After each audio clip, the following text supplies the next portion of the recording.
Teach him the price of ignoring you, ladies and gentlemen. There's a quote I came across once. It said, "Silence is a woman's loudest cry." And while I don't usually build ideas around cliches, this one stuck with me. Because it speaks to something bigger than silence. It speaks to value. See, in life, whether we're talking about business, friendship, or love, we often misunderstand the role of attention. We think ignoring someone is a passive thing, that it's harmless, but it's not. It's a message, and like any message, it has consequences. The truth is, people don't leave because they're not loved.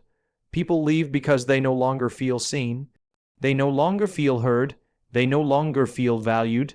Now, let's reframe this idea not as revenge or bitterness, but as a lesson, because we teach people how to treat us, not through what we say, but through what we accept. When we think about communication, we often imagine words, conversations, arguments, text messages, even body language. But one of the most powerful forms of communication is the absence of it, silence. Ignoring someone is rarely neutral. It's not just the lack of response. It's the presence of indifference. And whether it's intentional or unconscious, being ignored sends a message just as loud, sometimes louder, than anything spoken. We live in a culture that often equates attention with value. We follow, like, text, call. We engage with what matters to us. And when we don't, it doesn't go unnoticed. When you ignore someone, especially someone who consistently shows up for you, you communicate something clear. You don't matter enough to me right now. Now, here's the problem. We often treat ignoring someone as a passive act, as if it doesn't carry meaning, as if being busy, distracted, or not in the mood justifies disengagement. But on the receiving end, silence isn't just a pause, it's a judgment. It makes people question their worth, their relevance, their value in your life. This is true in every type of relationship. In a romantic relationship, being ignored can feel like abandonment. In a friendship, it feels like fading. In a workplace, it feels like being invisible. And the consequences, they're real. Over time, being ignored erodes trust, weakens connection, and creates emotional distance that becomes difficult to repair. But let's be clear, this isn't about perfection. We all get overwhelmed. We all have moments where we forget to reply or need space. That's human. What matters is the pattern, the intention, the awareness. Consistent ignoring is a pattern, and it's one that speaks volumes. Think about it. If we value someone, we show up. Maybe not perfectly, but consistently. We respond, we listen, we check in, we care. And when we don't, the absence of those actions communicates this. You're not a priority. And here's where the dynamic becomes important. If you're the one being ignored, it's natural to question yourself. Did I do something wrong? Am I being too much? Should I try harder? But maybe the real question isn't what did I do wrong? It's what is this silence trying to tell me? The message may not be kind, it may not be fair, but it's real. That's why recognizing the power of ignoring is crucial. Not just for those who experience it, but for those who do it. Because every time we choose to disengage without care or context, we risk damaging something important, sometimes permanently. So what's the alternative?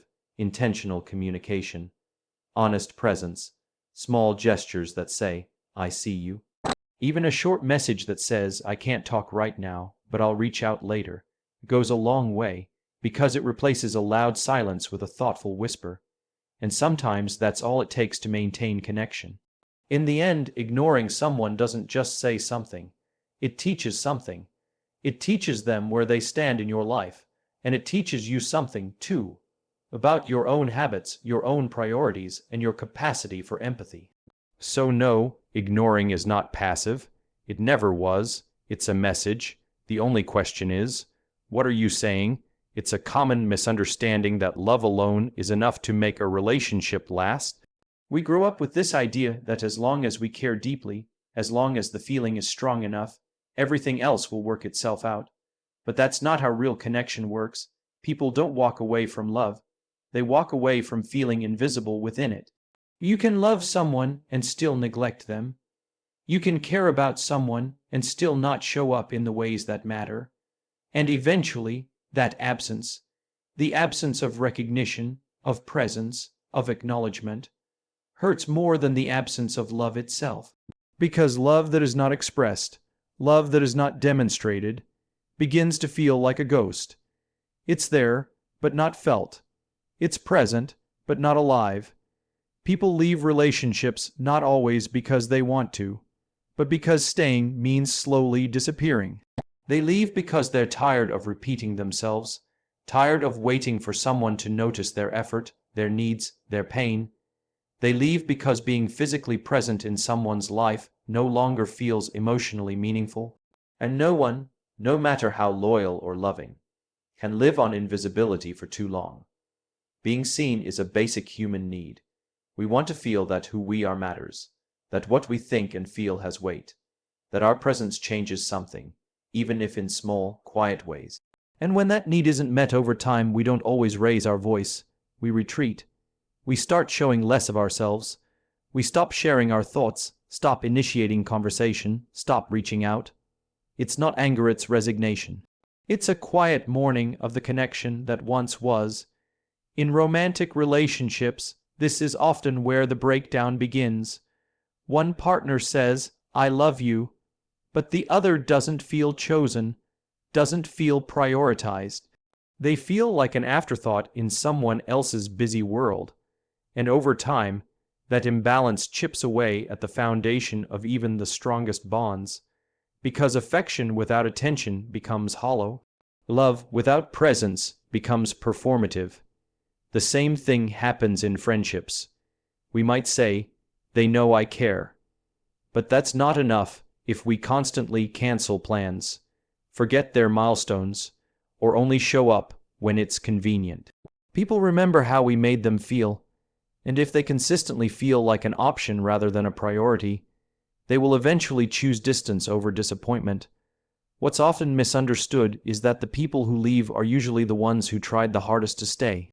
They're the ones who gave second chances, made the effort, initiated the conversations, tried to understand. But over time, they realize that effort without reciprocity is a one-way road, and no one can carry a connection on their back forever. Feeling unseen doesn't mean you want constant praise or attention. It means wanting to be understood.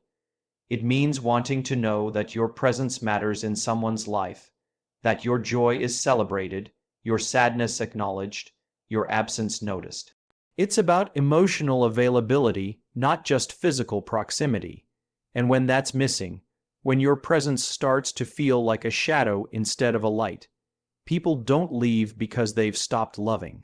They leave because staying begins to feel like self-betrayal. So if you truly care about someone, let them feel it, not just through words, but through action. Look up when they speak. Remember the little things they tell you. Notice when their energy shifts. Ask how they're really doing. Let them know they are not just in your life. They are seen in it, because being loved is beautiful, but being seen, that's what makes us stay. There's an unspoken truth in every relationship we're part of, romantic, professional, familial, or friendly, and it's this: we are always teaching others how to treat us, not through lectures or direct instruction, but through what we tolerate, through what we let slide, through the boundaries we either set or fail to uphold. People don't always treat you based on who they are. Often, they treat you based on what you allow. It starts small. Someone forgets to call when they say they will. They cancel plans last minute. They brush off your feelings. They make a joke at your expense and laugh like it's harmless. And maybe the first time, you let it go. You don't want to make it a big deal.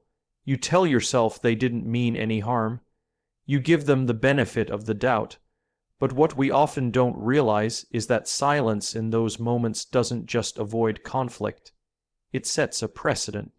Every time you let someone cross a boundary without acknowledging it, you're quietly telling them, this is okay, even when it's not.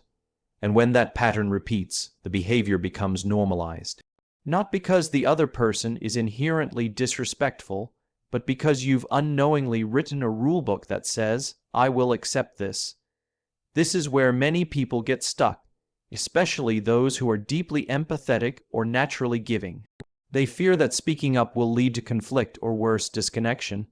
So instead, they try harder, they forgive faster, They explain more, and in doing so, they carry the emotional weight of the relationship alone. But the truth is, boundaries are not walls, they are clarity. They are a way of saying, I value this relationship enough to be honest about what I need. You can be kind and have limits. You can be generous and still say no. In fact, real kindness is not about pleasing others at your own expense, it's about showing up as your whole self, honestly and unapologetically. The discomfort of setting boundaries is temporary. The discomfort of not setting them is permanent. Because when you constantly accept behavior that doesn't sit right with you, resentment starts to build. You begin to feel invisible, unimportant, even used, and that frustration doesn't go away, it just simmers beneath the surface, slowly draining your energy and your sense of self-worth. Teaching people how to treat you is not about control or manipulation. It's about alignment. It's about making sure your values and your expectations match the energy you allow into your life. And the people who truly care about you, they won't be offended by your boundaries. They'll respect them, they'll adjust, because they value you not just for what you give, but for who you are. Of course, there will be some who don't. Some who only stay when it's easy or one-sided. And when you finally draw the line, they may walk away. Let them, that is the lesson revealing itself. Sometimes setting a boundary doesn't push the wrong people away, it just exposes who was never right to begin with. You are not difficult for having standards. You are not selfish for needing consistency, respect, or reciprocity. These are not luxuries in a relationship. They are the foundation of it. So pay attention to what you're allowing. Pay attention to the moments you silence yourself to keep the peace, the moments you smile when you want to speak, the moments you say it's fine when it's not, because those are the moments that define the unspoken agreements you live by. And when you finally decide to rewrite those agreements, to raise the bar on how you are treated, you won't just teach others something important. You'll teach yourself what you truly deserve. Respect is one of those words that gets used a lot, but is often misunderstood. People talk about demanding respect, commanding it, expecting it. But the truth is, respect isn't something you can force out of someone. It doesn't come from raising your voice or reminding people of your worth. It comes from how you carry yourself. It comes from the boundaries you hold even when it's uncomfortable. Respect isn't a loud declaration. It's a quiet, steady standard. We all want to be respected. It's a fundamental human need to feel valued and acknowledged, but many of us grow up with mixed messages. Some are taught that being nice is more important than being honest, that going along with things is better than rocking the boat. So we learn to make ourselves small. We become agreeable, overly accommodating, quick to forgive, slow to confront. And in doing so, we often sacrifice the very thing we're hoping to build, mutual respect. Because the reality is, people don't respect words nearly as much as they respect actions. You can say, "Don't speak to me like that." But if you continue engaging with someone who repeatedly disrespects you, the message becomes diluted. You can say, "I deserve better." But if you keep allowing behavior that hurts you, you end up teaching the opposite. Boundaries are not about shutting people out. They're about showing people where you end and where your dignity begins. Setting boundaries isn't about being harsh or cold. It's about being clear. It's about knowing your limits, what you can accept, what you can't, and what you're no longer willing to tolerate. It's about understanding that protecting your peace does not make you selfish. In fact, it makes you healthy, it makes you whole, and that wholeness creates space for real, lasting respect. Not the kind born out of fear or obligation, but the kind rooted in understanding and trust. Too often, people mistake boundaries for barriers. They assume that saying no is rejection, that needing space is avoidance, that asserting needs is demanding. But it's the opposite. Boundaries are how we build stronger relationships. When you say, "I can't do that right now," you're being honest. When you say, "That joke made me uncomfortable," you're opening the door for growth. When you say, "I won't tolerate being ignored," you're reinforcing your own self-worth. And the people who respect you will adjust. They'll listen. They'll care enough to change, of course. Not everyone will. Some people benefit from your lack of boundaries. They like you more when you're quiet, when you give more than you get, when you say yes to everything and never ask for anything back. And when you finally draw the line, they may call you difficult or accuse you of changing. But that's not a reflection of you. It's a reflection of how much they were taking without giving. Respect is not about pleasing everyone. It's not about keeping the peace at all costs. It's about honoring yourself enough to say, "This is what I need in order to feel safe, valued, and whole." And when you do that, when you hold your ground with grace and clarity, you don't need to demand respect. You embody it. You become it. People will always treat you in accordance with what you tolerate. So when you raise your standards, not out of anger, but out of self-awareness, you begin to teach people something far more powerful than any words could. You teach them that your self-worth is not negotiable. And that's when true respect begins to take root, not because you asked for it, but because you showed what it looks like in practice. In every relationship we build, whether it's romantic, platonic, familial, or professional, there's one resource that means more than anything else: attention. It's the most honest form of affection, the most accurate sign of presence, and the clearest indicator of value. Because at the end of the day, people remember how we made them feel, and nothing makes someone feel more valued than being paid genuine, focused attention. Attention isn't just about being in the same room. It's not about nodding while someone speaks or glancing up from your phone now and then. Real attention is presence. It's when you stop the mental multitasking, when you put your device down, when your eyes meet theirs and your energy says, "I'm here with you. You matter right now." So often we think love is shown in grand gestures, in gifts, trips, big statements. But the deepest connections are built in the smallest, most consistent moments. Listening without interrupting, noticing a shift in someone's tone, remembering a detail they shared in passing weeks ago. That's attention. That's the quiet way we say, "I care." It's easy to overlook how important this is. Life moves quickly, and we're constantly pulled in a dozen directions. Work demands our focus. Social media hijacks our minds. Stress, fatigue, and routine dull our senses.